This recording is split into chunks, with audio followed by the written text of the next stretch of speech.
আপনি কি হন? আমি অফিস এমপ্লয়ি। Office employee. আচ্ছা, থ্যাংক ইউ।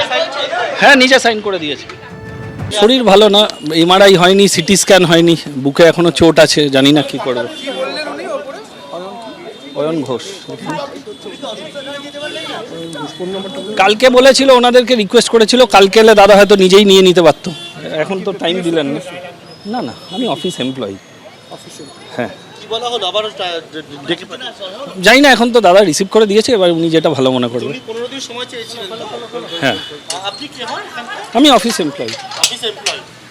আচ্ছা, থ্যাংক ইউ। হ্যাঁ, নিজে সাইন করে দিয়েছে। রাষ্ট্রপতি আজকে ফের নোটিশ সার্ভ করে এলেন সিআইডি তদন্তকারী অফিসাররা এবং আগামী 8 তারিখ তলব করা হয়েছে অভিষেক বন্দ্যোপাধ্যায়কে।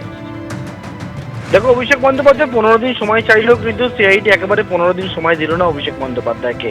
এক সপ্তাহ সময় দেওয়া হলো অভিষেক বন্দ্যোপাধ্যায়কে, এবং আজকে তুমি জানো যে অভিষেক বন্দ্যোপাধ্যায়কে বিধানসভায় সই জালিয়াতির যে তদন্ত, সেই তদন্ত একবারে সিআইডি নেয়, এবং নেওয়ার পরবর্তীকালে অভিষেক বন্দ্যোপাধ্যায়কে আজকে দুপুর 12টার সময় তলব করা হয়েছিল।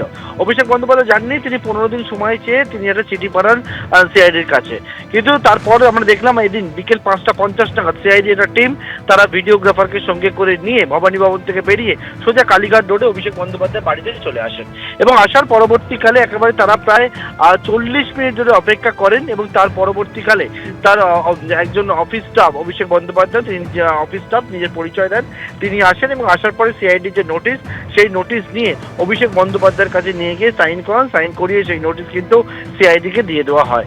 এবং সিআইডি সূত্রে যেমনটা জানতে পারছি যে একেবারে 15 দিন সময় দেওয়া হলো না অভিষেক বন্দ্যোপাধ্যায়কে, এক সপ্তাহ সময় দেওয়া হলো, এবং আগামী সোমবার অর্থাৎ 8ই জুন দুপুর 12টার সময় ফের তলব করা হলো এই সই জালিয়াতির যে মামলা, সেই মামলায় অভিষেক বন্দ্যোপাধ্যায়কে।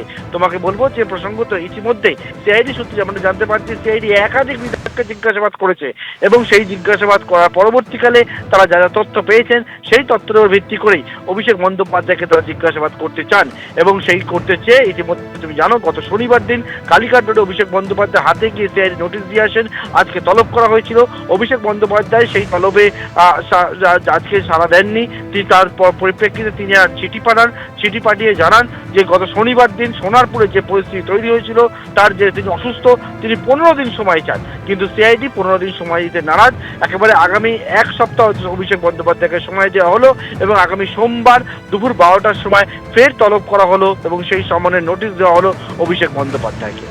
সরাসরি কথা বলবো এই মুহূর্তে কালীঘাট রোডের বাড়ির সামনে থেকে প্রতিনিধি সন্দীপ সরকার আমাদের সঙ্গে রয়েছেন। সন্দীপ, আজকে কিছুক্ষণ আগে আমরা দেখলাম সিআইডি আধিকারিকরা তারা অভিষেক বন্দ্যোপাধ্যায়ের বাড়ির সামনে পৌঁছে গেলেন, যদিও বেশ খানিকক্ষণ তাদেরকে অপেক্ষা করতে হয়। এরপরে ফের তারা নোটিশ দিয়ে এলেন যে আগামী সোমবার ডেকে পাঠানো হয়েছে অভিষেক বন্দ্যোপাধ্যায়কে। ঠিক কি হলো আজকে?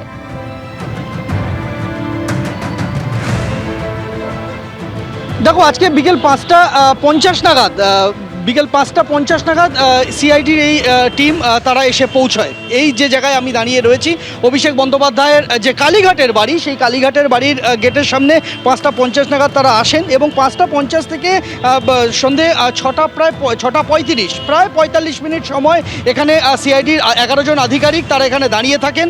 তার মাঝে অয়ন ঘোষ বলে এক ব্যক্তি তিনি আসেন, তিনি এসে জানান যে তিনি অভিষেক বন্দ্যোপাধ্যায়ের কর্মী, তার দপ্তরে কাজ করেন, এবং তিনি জানান যে অভিষেক বন্দ্যোপাধ্যায় শারীরিক অসুস্থতার জন্য তিনি আসতে পারবেন না। তার কারণ সোনারপুরের যে ঘটনা ঘটেছে সেই ঘটনায় তিনি আহত হয়েছেন, এখনও তিনি অসুস্থ, বাড়িতে শয্যাশায়ী, সে কারণে তিনি নামতে পারবেন না। এই সময় আমরা দেখলাম যে সিআইডির আধিকারিকরা তারা প্রথম দিকে জানিয়েছিলেন যে তারা অভিষেক বন্দ্যোপাধ্যায়ের সঙ্গে দেখা করে তাকে দিয়ে রিসিভ করাতে চান, এবং তারপরে সিআইডির আধিকারিকরা ওই ব্যক্তিকে নোটিশের 2টি কপি সার্ভ করেন, এবং তারপর আরও মিনিট 10 অপেক্ষার পর ওই ব্যক্তি তিনি আসেন, এবং অভিষেক বন্দ্যোপাধ্যায় নিজে সই করে রিসিভ করে দিয়েছেন সেই নোটিশ, যে নোটিশে বলা হয়েছে যে আগামী সোমবার অর্থাৎ 8 দিনের মাথায় আগামী সোমবার বেলা 12টা নাগাদ তাকে হাজিরা দিতে হবে ভবানী ভবনে। অভিষেক বন্দ্যোপাধ্যায় তিনি 15 দিন সময় চেয়েছিলেন, তিনি বলেছিলেন আজকে তার ভবানী ভবনে হাজিরা দেওয়ার কথা ছিল, তিনি যেতে পারেননি, তিনি জানিয়ে দেন যে তিনি শারীরিকভাবে অসুস্থ, তাই তিনি যেতে পারবেন না, এবং তিনি সময় চান 15 দিন, কিন্তু সিআইডি তাকে এই সময়টা দিল না। আমরা যেটা দেখতে পেলাম যে নোটিশ তাকে সার্ভ করা হয়েছে তাতে আগামী সোমবার পর্যন্ত তাকে সময় দেওয়া হয়েছে, আগামী সোমবার বেলা 12টা নাগাদ তাকে ভবানী ভবনে হাজিরা দিতে বলা হয়েছে, এবং সেখানেই বাকি জিজ্ঞাসাবাদ পর্ব চলবে। এবিপি আনন্দ, এগিয়ে থাকে, এগিয়ে রাখে।